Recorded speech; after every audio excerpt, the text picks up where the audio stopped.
Well, hello, creatives, community, and kind folks. Welcome to the channel RPG with DBJ. I am your host, DBJ, and unfortunately, I seem to be in the dark. I don't have my lights up behind me, but for those who are here and viewing the show in the States, you will understand that the show does go live 6 a.m. My time, Eastern Standard Time, or EDT, or UTC -4 and whatnot. So as we start the show, you'll see behind me that there's a curtain. So as the curtain lightens up, that means the sun's coming up, and that's a good thing. All right, so something I'm going to introduce. This show and moving forward is a 10 then. So why 10 then? Many people who would like to be part of the show are unable to do so and can't really participate for an hour, but maybe for no more than 10 minutes, they can kind of get the idea and think on their own. So it's 10, then they're able to leave and tune out.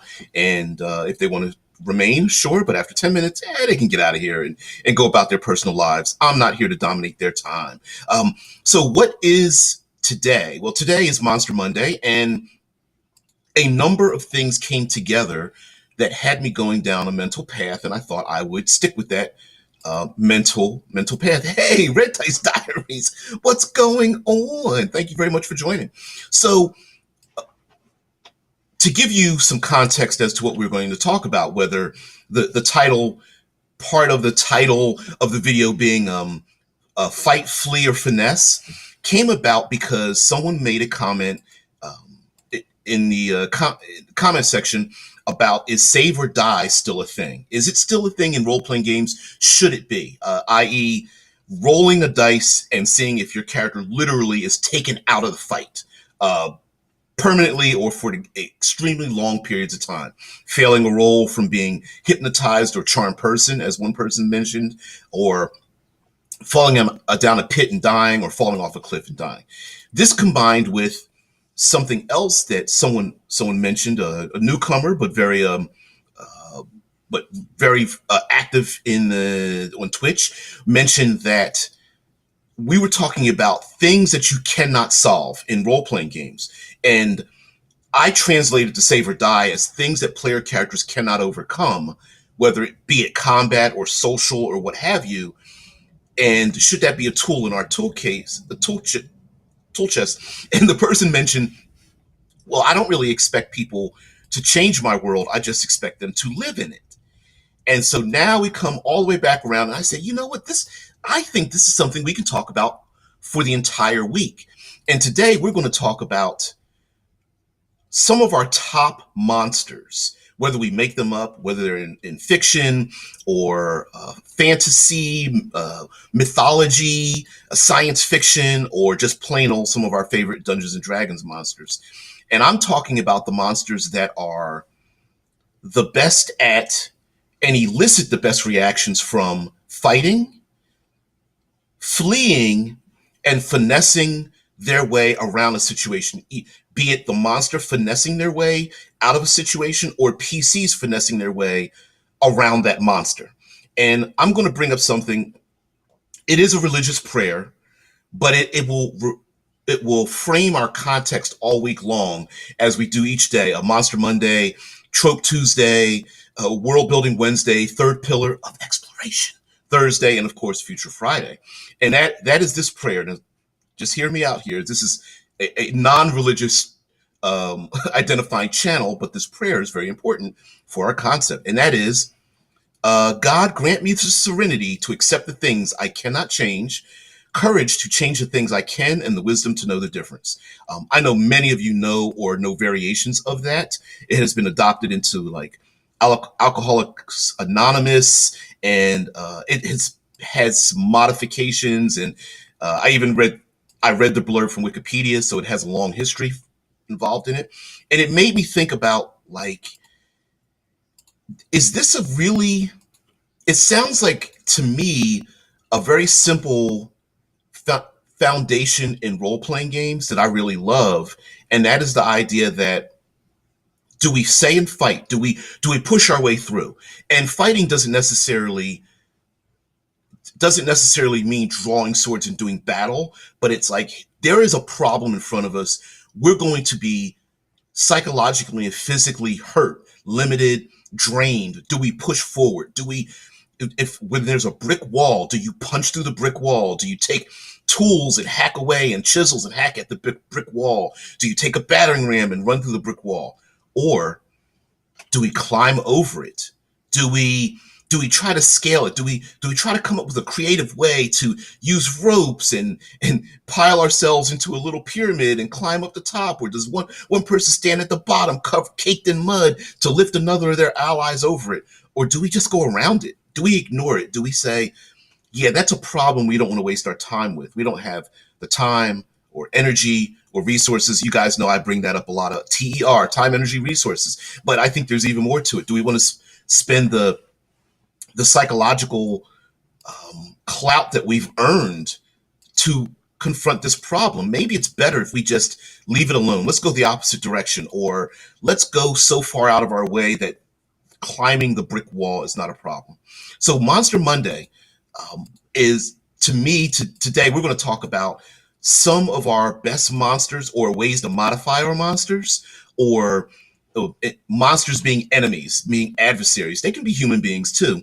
And in terms of what are some of the best ways we can confound our players, some of our monsters that we think are the best at, like, fighting their way out of a situation, like can they go one-on-one with the players in given a reasonable amount of equality in a challenge?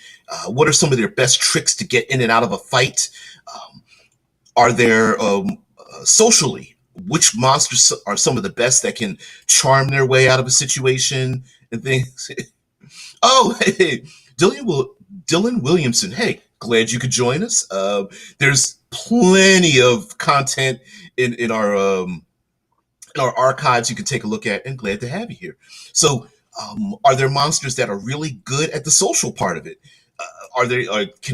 Can they charm their way out of a paper bag, and even when swords are drawn, can they basically calm the players down enough for them to get around things? And lastly, are there monsters that also have skills at avoiding the player characters, getting the hell out of there, teleport, invisibility, shape changing? Are there monsters that are like, yeah, see ya, but I don't want to be ya, and they come back for a second or third or fourth time and make great returning adversaries and such? And then the same goes for the player characters. Like, are there monsters that the players can fight directly, socialize with to solve a problem, or are equally best to avoid them so that they don't have any problems with that monster?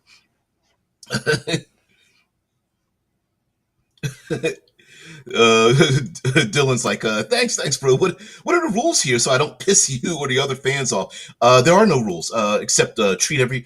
We're all here about positivity. So, and honestly, the channel's really about ideas you can steal. So we just gather together. It's like getting together before or after a game, and we're just like, we are enriched with creativity, and we just talk. And so I present the thesis of what happens, whether each week it's something different. Sometimes it's even each day is something different. But this week we're going to talk about the big three. And the big three here is like force movement tolerance. It's fight, flee, or finesse. So I thought I'd be like that. Anyway, our ten then is over for those who wanted to take part in our 10 then. Yeah, that's essentially my analysis. Now I'm going to read the chat, and then I'll start off and give you what I think is probably a top contender for the spot of all three categories. So Ricky Johansson says murder hobo. Things things I can change, the alive state of my enemy. Things I can't change, that the enemy is going to die. And knowing the difference, test which one is using my sword. Which one using my sword? Yeah, like, motor hobo prayer. Let's see. I need to find out whether I can just kill this thing in one swing or two. Okay, so here's my top contender, and I have a feeling, especially in pop culture, this top contender fills all three categories. And I'm going to go with the vampire, the classic vampire. There's something about the classic vampire that I think absolutely fills all three of those categories. Hey, Gaster Two Souls, what's going on? Oh, for those who do not know, our show is TriCast over on Twitch, YouTube, and the audio is punched out to our own Discord server down in the boiler room. So if you'd like to join the Discord server, it allows you to post like images, links, and things like that. The type of thing you can't do in our live chats, YouTube and Twitch chats. So you can join our Discord server over there and hang out with some other people who are far smarter and greater than I am. I'm going to say the vampire. I think the vampire is on all of those things combined, and I'm going to say it's probably a top 10. Vampires are normally absolutely portrayed as being, physically superior to humanity. They are, once again, humans or humanoids, depending on the concept of the vampire. We've seen alien vampires and things of that nature, but for the most part, Lovecraftian styled vampires in Lovecraft Country, as an example, and lab mutations. We've seen that kind of thing, but vampires fit that as well. Vampires, Rickard says, demons and devils. Yeah, they fit that category. Physically tough, the socially extremely versatile, whether it's like intimidation and scaring people or charming people to get them to do what they want or giving them promises.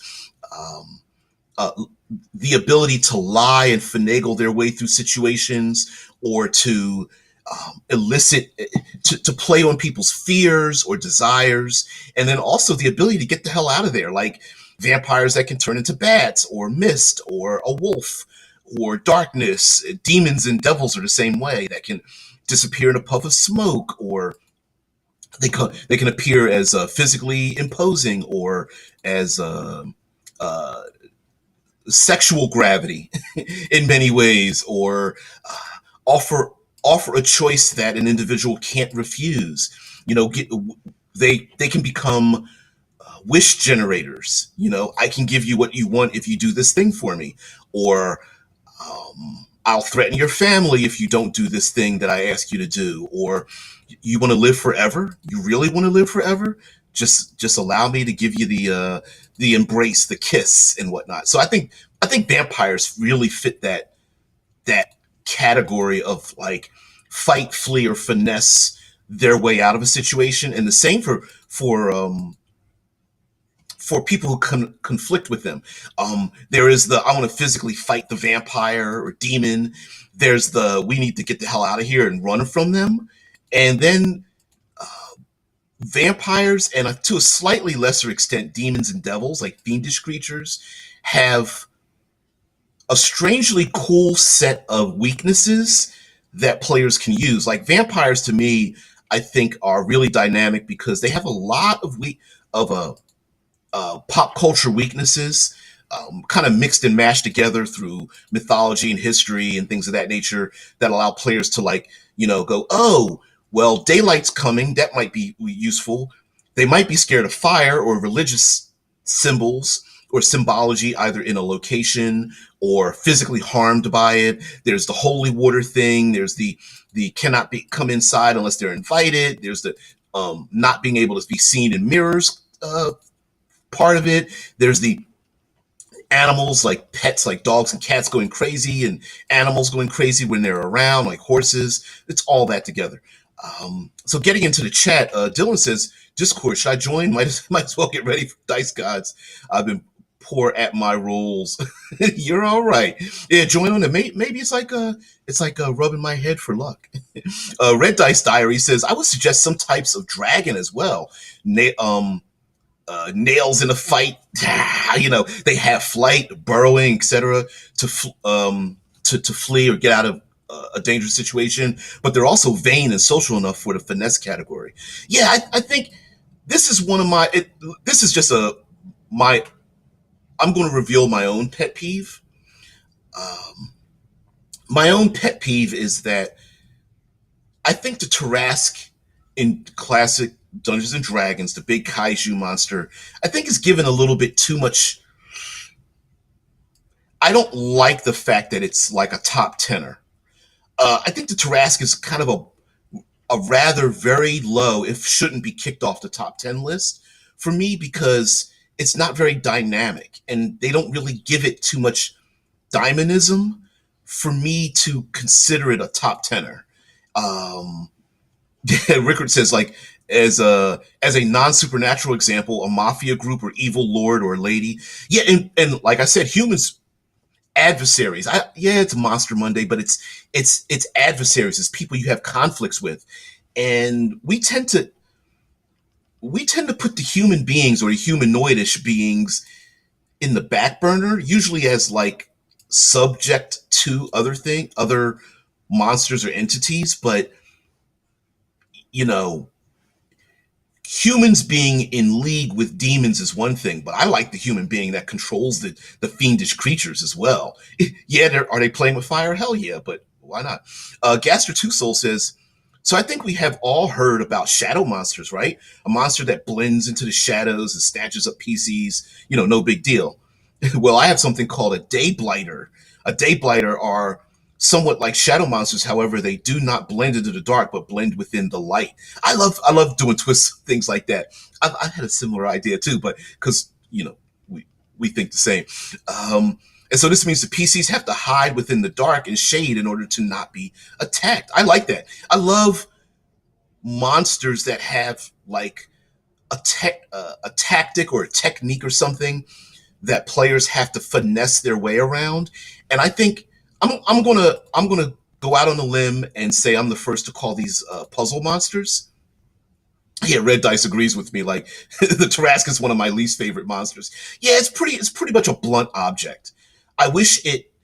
I wish some of the mythology of the Tarrasque was more game related, like defeat the Tarrasque before it lays eggs, or when a Tarrasque appears, it's normally summoned by the despair of someone, like it's on a mission and is connected with like a young child, or the gods are trying to destroy the world and something must be done to appease them. Like, I wish there were more story elements attached to it, but I love puzzle monsters and monsters where when the players engage with the puzzle, it makes it that much more dynamic. Like Gaster saying, like, oh well, in order to stay away from it, you have to hide in shadows.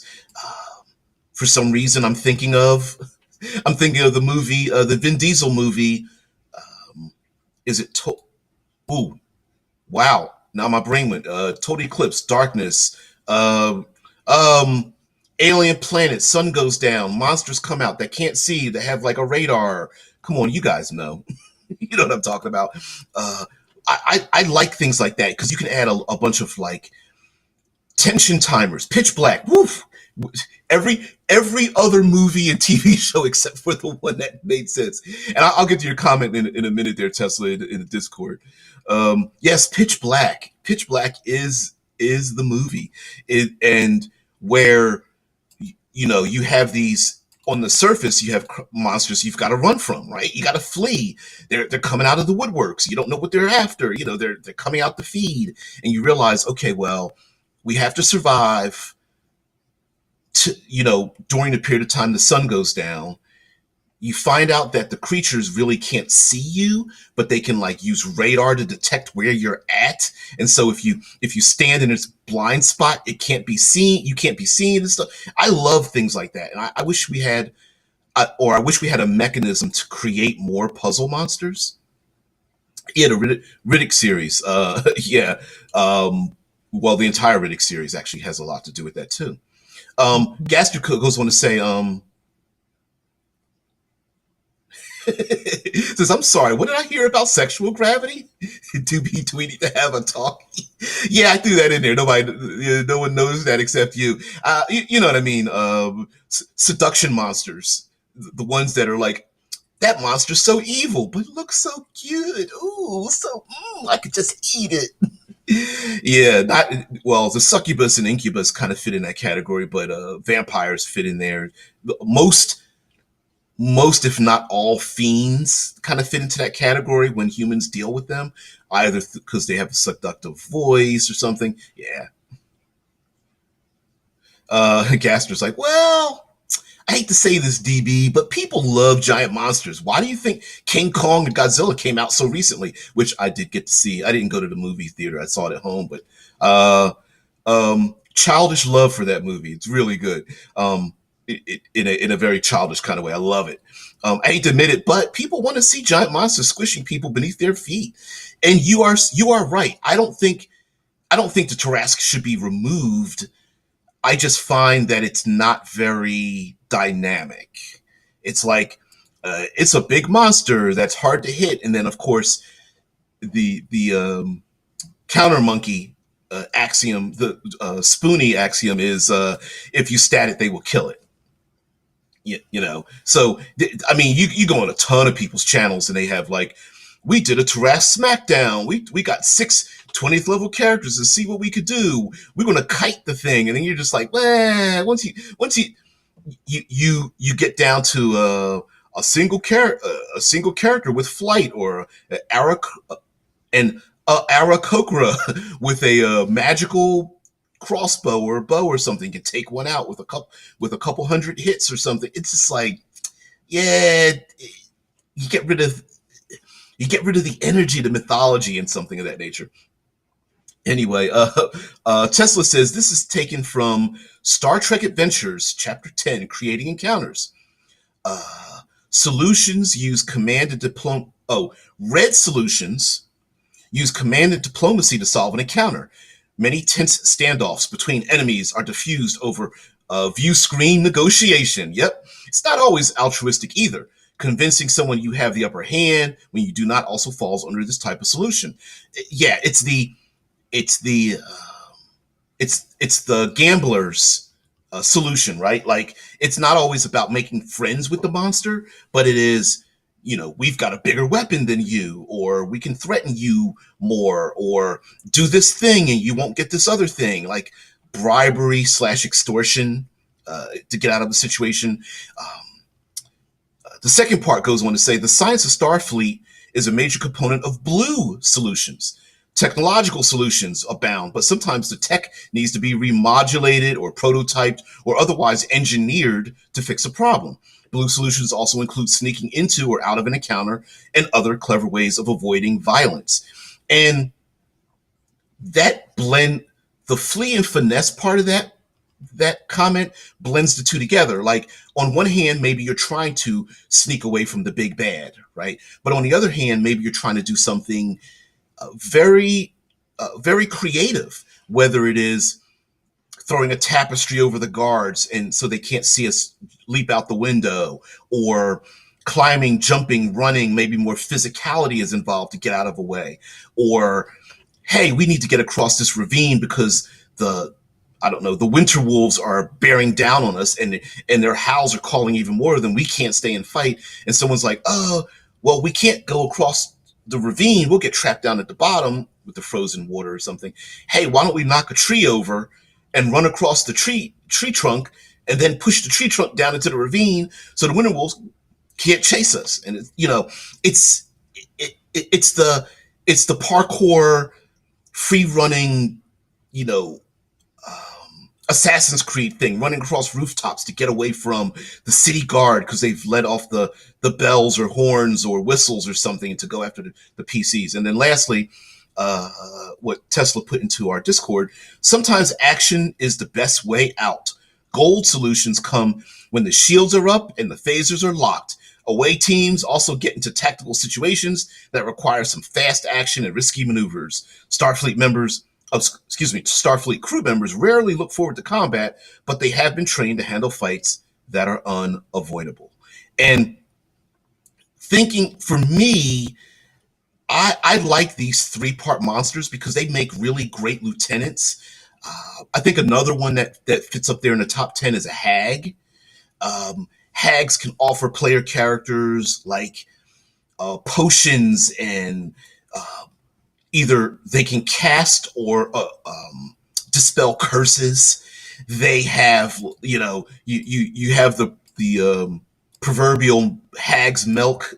You might not want to know where the milk comes from, but someone might want to drink some because it'll give them some kind of benefit. Hags tend to know lots of secrets about people. Of course, they live in some dark area like a swamp usually, and the townsfolk might be, I'm going to air quote, friends with the hag. Maybe the hag used to be a blood relative of someone, or the hag protects the city from evils that are out there. It's like the evil you know versus the evil you don't, the lesser of two evils. Or as in the movie Master and Commander, sometimes it's the lesser of two weevils.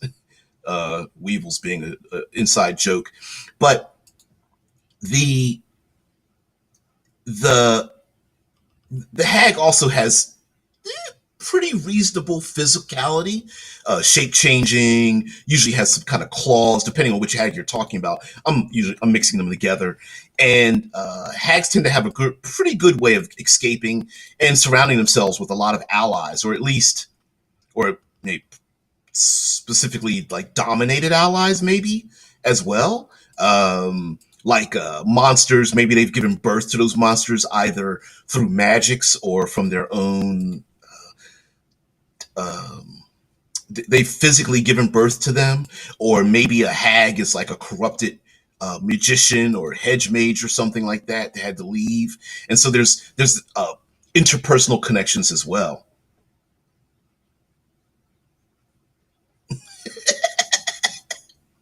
Red Dice Diaries is like, hey, why has Strahd just put on the Barry White?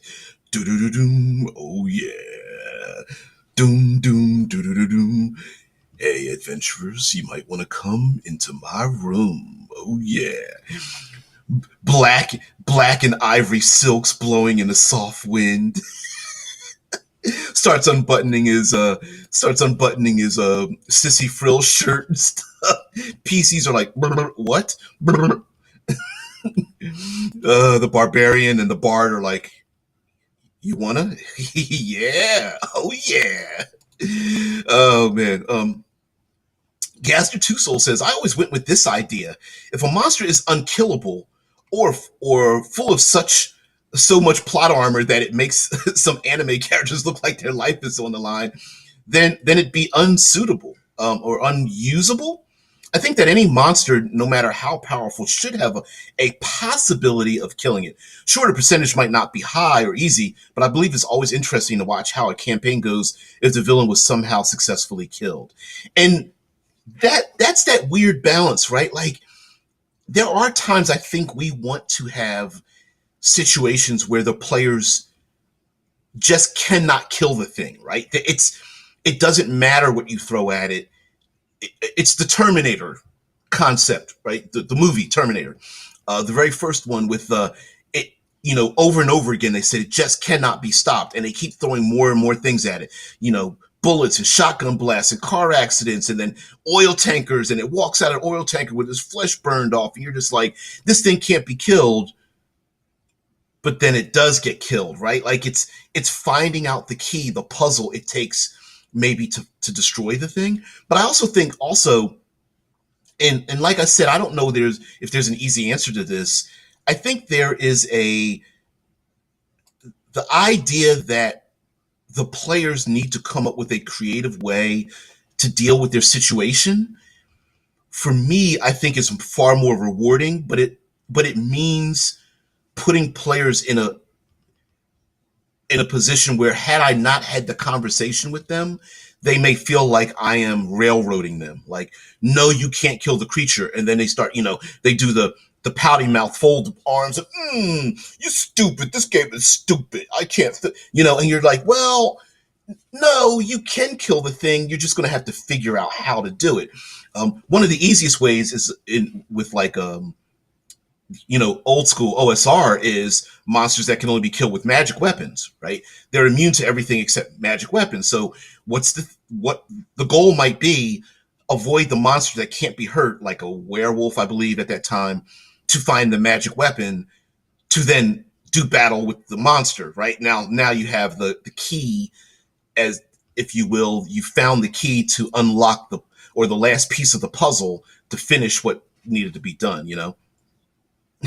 Yeah, like Rickard says, if it's unkillable, tell your players.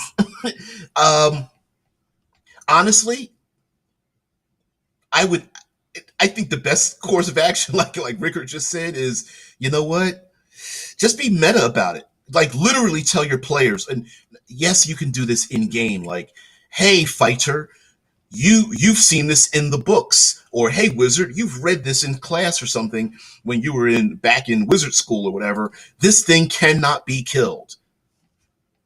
You know this. Your character knows this already, and not go through the rigmarole of like make some die rolls that are useless, you know, or something like that.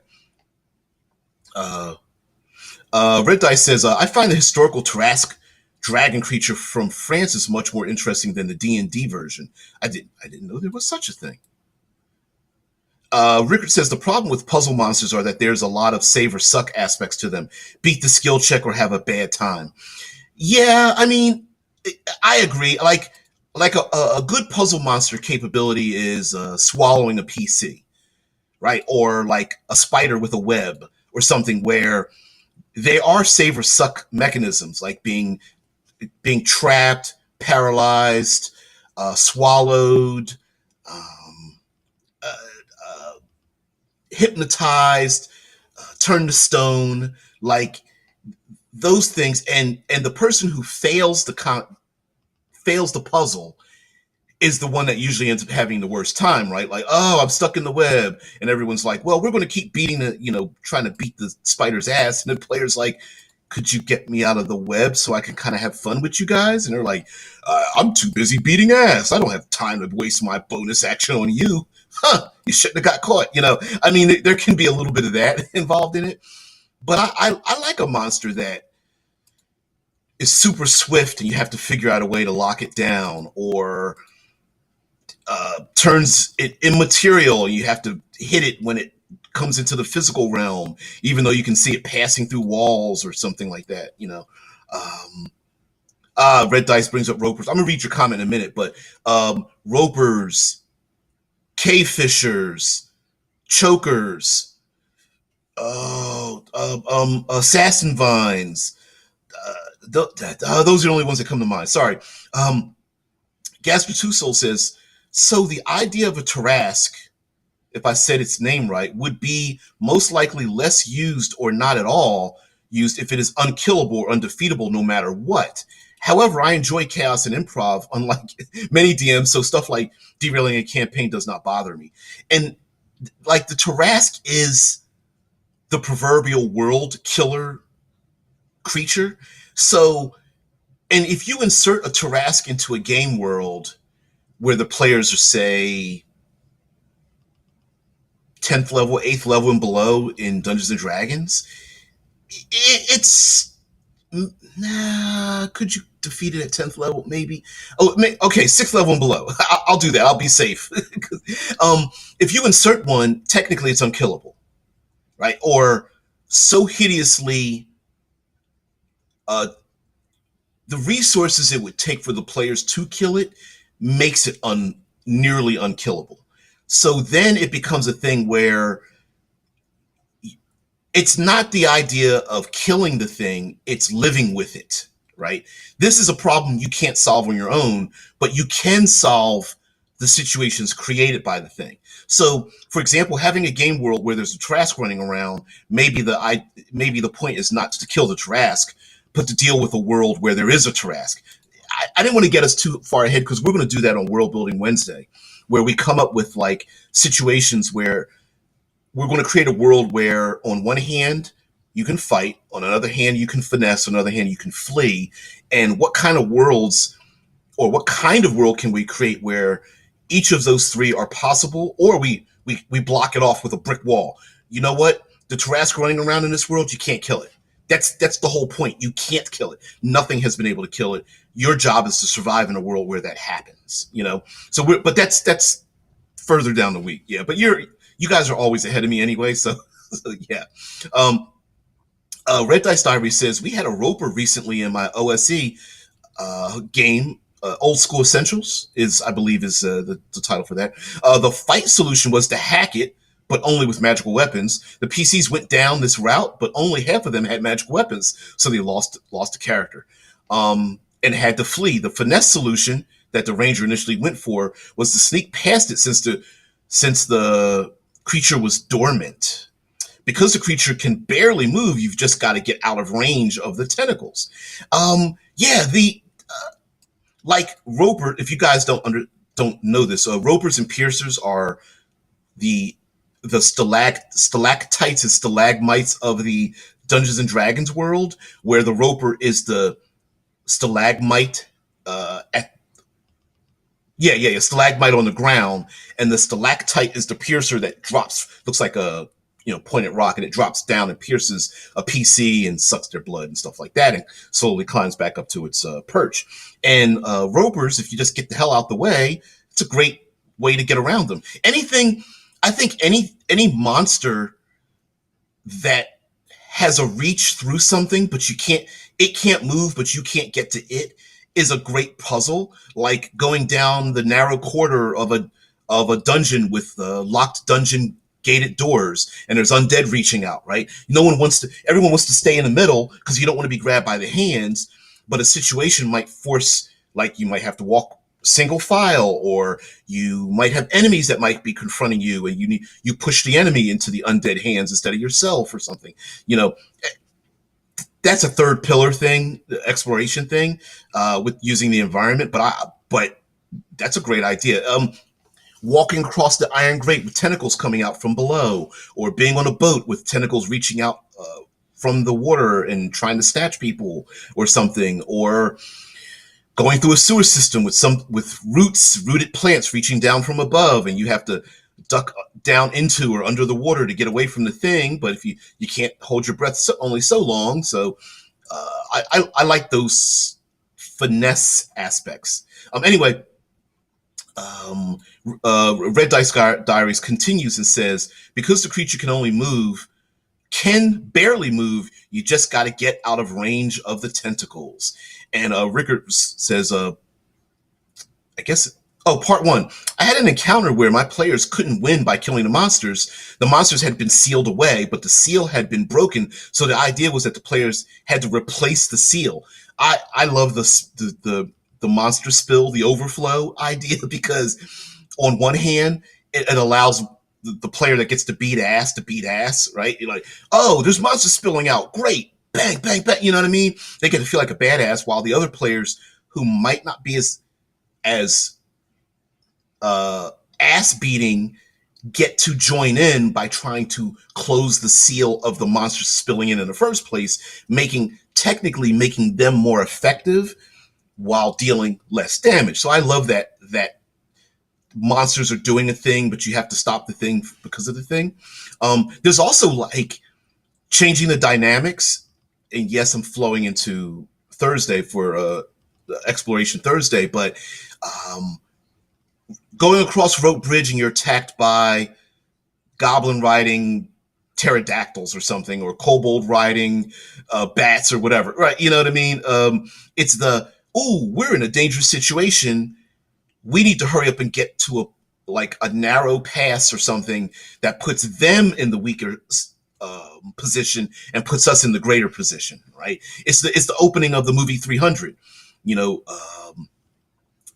Skinny ass Leonidas, when he was younger, is like turns his back on the wolf, Winter Wolf, and goes into the narrow pass, and then when the wolf jumps in, gets stuck, boom, kills the wolf, right? But in an open field, would have got his ass beat.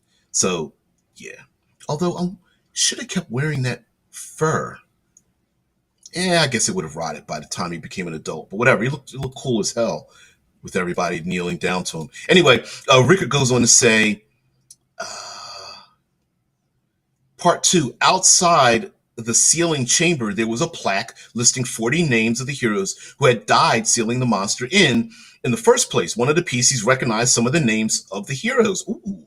And then going on to part three, I still had to tell them straight out, you know who these heroes were, and and they were competent, and they still died. There are two of you. There's no way you can win in the battle. That's true. They hadn't thought about that. But you make a point like, guys, I understand that you know some of the names, but you realize that their names are here because they died. you know, sometimes you got to hit the players over the head with a clue stick, because if you say, like, there's a dungeon where none of the explorers came back, the PCs are like, that's not us. And sometimes you got to hit them over the head like, yes, that's you. Hello, McFly. Hello. Yeah, that's you. Rickard goes on. Lastly says, so the list of 40 known heroes still didn't give them the idea that it was unwinnable by 2 heroes, but that's how ingrained the battle is in players. Yep. Yeah.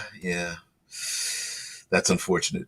All right, so Gaster's comments says, I think that's what makes me a lot different from other DMs, or at least from other DMs I've met. I always like to give my players a shot at killing the big bad first. And if they fail, then they would learn a weakness from the villain. Like, let's say the players are battling something like the Wendigo King. They would possibly discover a strange hole in their chest, in his chest before leaving.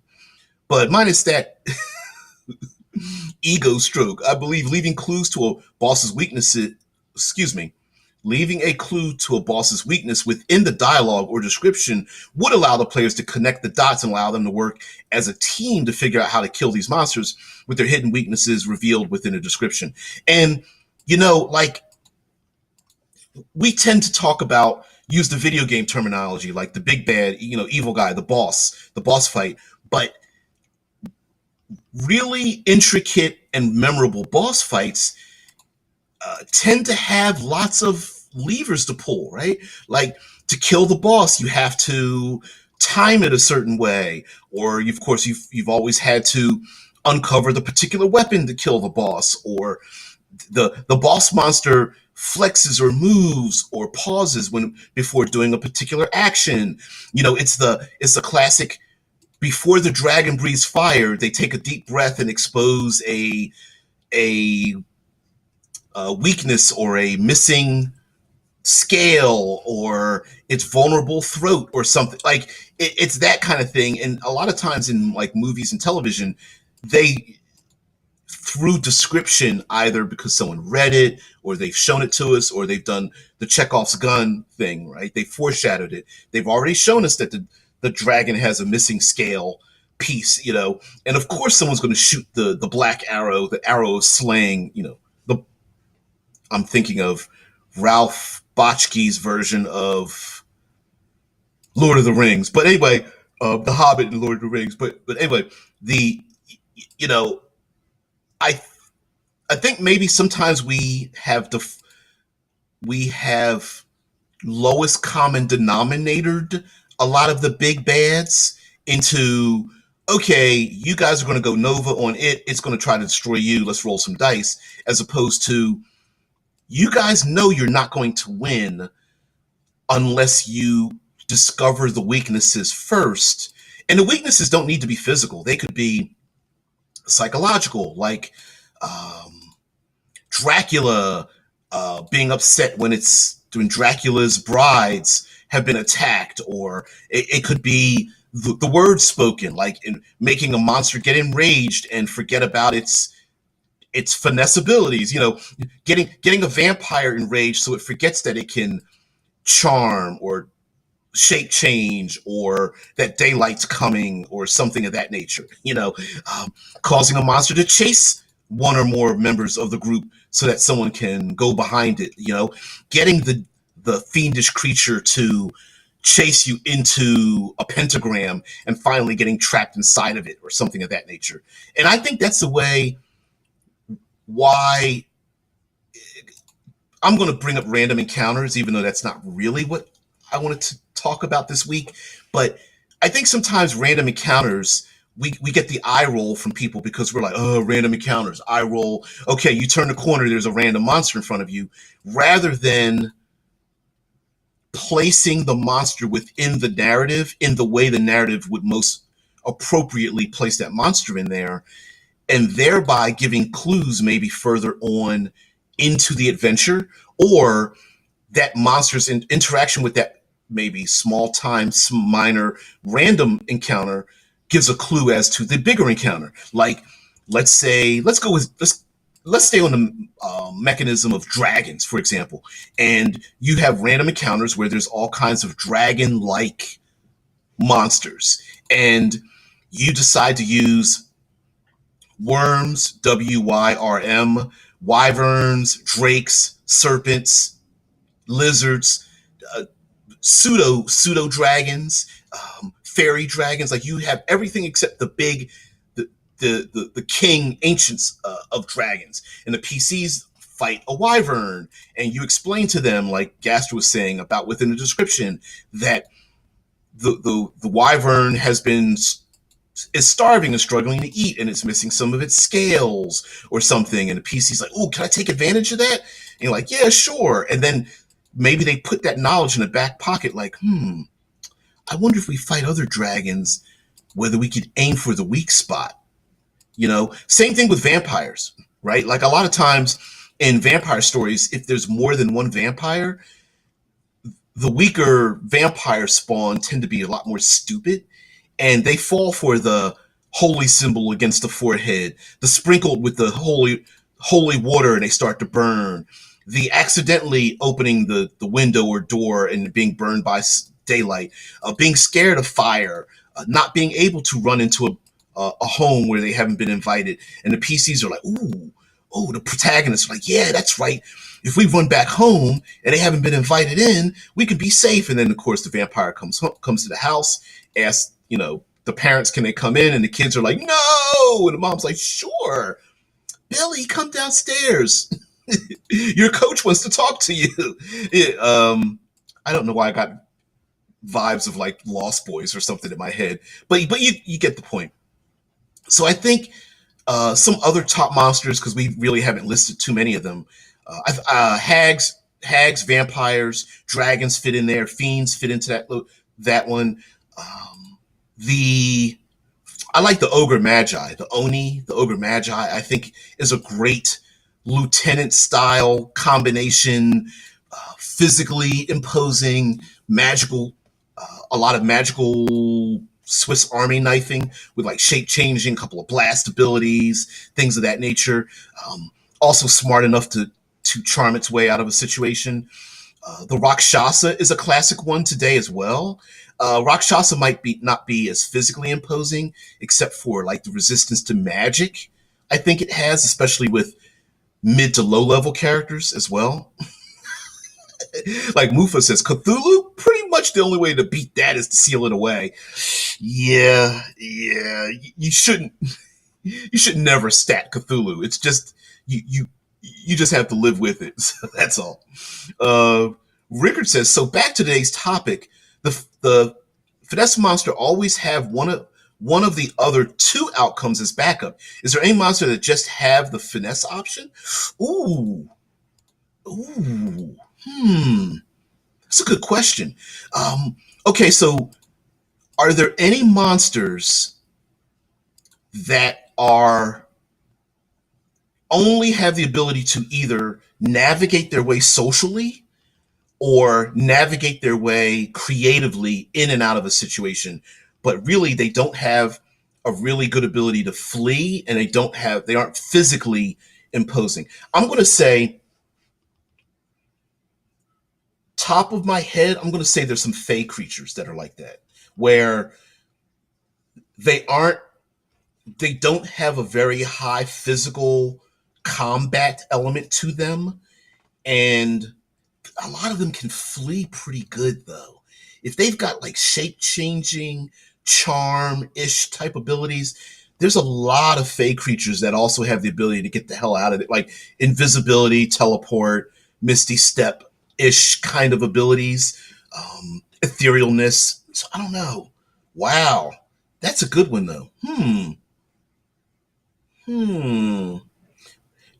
And the reason why I wanted to bring up the finesse part, because I oftentimes lots of monsters are statted out to be to a certain extent to have some physicality about them, whether it is running away or fighting.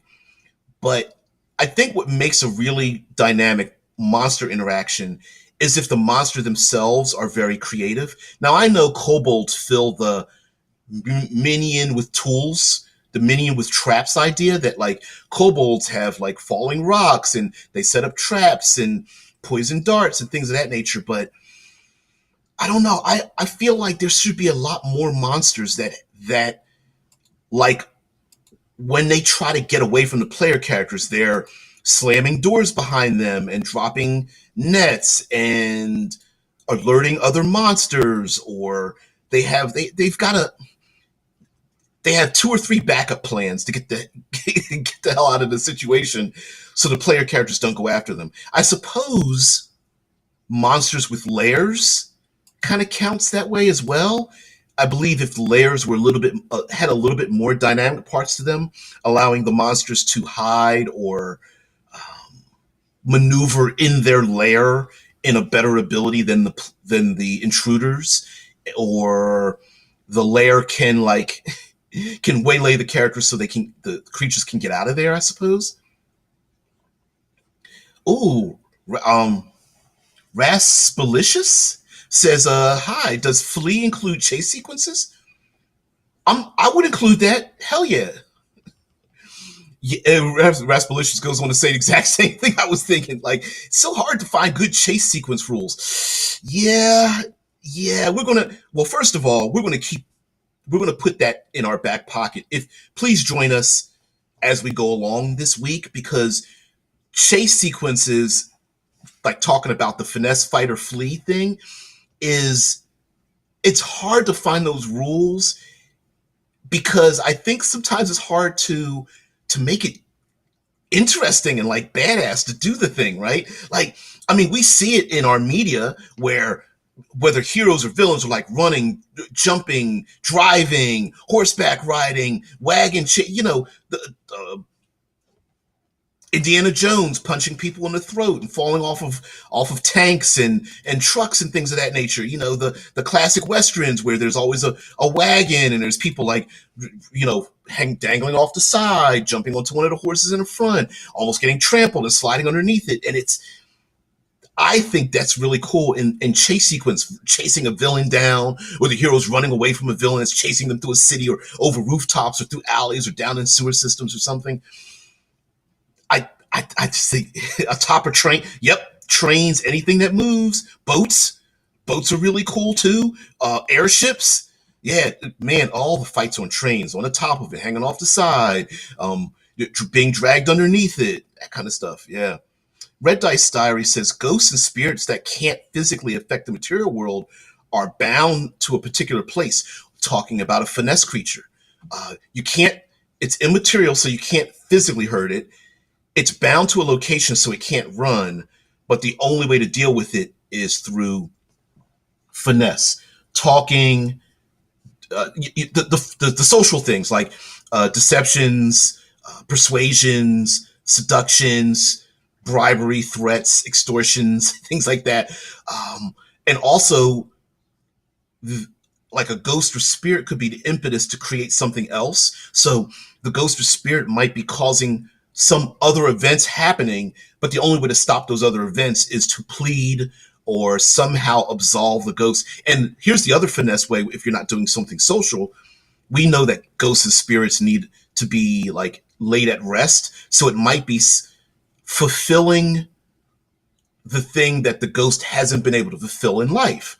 Ghost says, I don't know, my body wasn't laid to rest, or I'm still protecting my loved ones, or one of my loved ones is about to be married to some evil person, and the ghost is just all rage and whatnot. And the PCs are like, okay, the ghost is causing all this trouble, but there's this wedding that's about to happen. We need to stop the wedding because the ghost is upset, because the ghost knows it's something that the rest of us don't know. And then, so that's a good one. I like that, Red Dice. Thank you very much. By the way, guys, for those who don't know, you really need to go over and subscribe to Red Dice Diaries channel and the podcast over on, is it Anchor? The Purple Worm podcast over on Anchor. So yeah. Rickard says, so how are the ghosts a problem? I'm thinking either they've summoned or they might be causing psychological harm to maybe townsfolk, or they've summoned something there or a number of things there through their ghostly machinations, maybe, or the ghost could be possessing people, so it's not a good idea to kill the innocents that the ghosts are possessing, maybe. Which creates another problem situation. But anyway, guys, we're going to talk about this all week long. Oh, Raspalicious says also, I can't see other people's chat here unless you're reading from elsewhere. The reason you can't see that is because this show is TriCast. It is the only TriCast show on the interwebs, hosted by yours truly, DBJ. So Twitch, YouTube, and Discord are all three chats that I look at and respond to while the show is going live. So this show is right now being broadcast on YouTube and Twitch simultaneously, and our own the audio gets punched out to our Discord server. So that's why you can't see it, even though I'm responding to them. So yeah, Cameron's here. What's up? How are you? So, oh yeah. So that's what the heck's going on. So anyway, guys. We're coming to the hour mark. I want to thank you guys very much. Tomorrow is Trope Tuesday, where we get to talk about one of my favorite subjects, which is, well, tropes. And we're going to talk about the fight, flee, finesse, the movement, force, movement, tolerance, this triple mechanism that some of us might feel is undersold, or maybe sometimes in our games we're not really thinking about it, and just go on from there. So tomorrow is same time, at least 6 a.m. my time, airing same time for about an hour. Trope Tuesday, World Building Wednesday, Third Pillar of Exploration Thursday. You'll see that's one of my favorite days, and of course Future Friday, where we get to talk about science fiction and transhumanism and all that good stuff. Future Friday, we get to talk about like Altered Carbon and Eclipse Phase and those games. For Future Friday, we're going to talk about CTAC, the Colonial Tactical Assault Corps from Altered Carbon, and why that has to deal with our triple threat thing we're talking about today. Rickard says, yeah, take care. Can't make it tomorrow due to work, but we'll catch you World Building Wednesday. No problem. You're all right, Cam. You're always welcome here.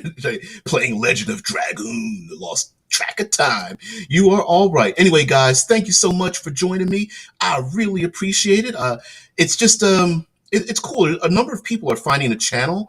I think because I did a couple of videos about like our hit points useless anymore, something like that. I forget the title of it, and there's some other videos that people are finding, but you guys know, it's just being consistent, just being here every day. You guys make me look good, so I thank you for your interaction and your brilliance. As always, man, just positivity, love, and expression is always welcome here. So guys, take care. Everyone have a great one. I will see thee tomorrow. Have a great one. Bye.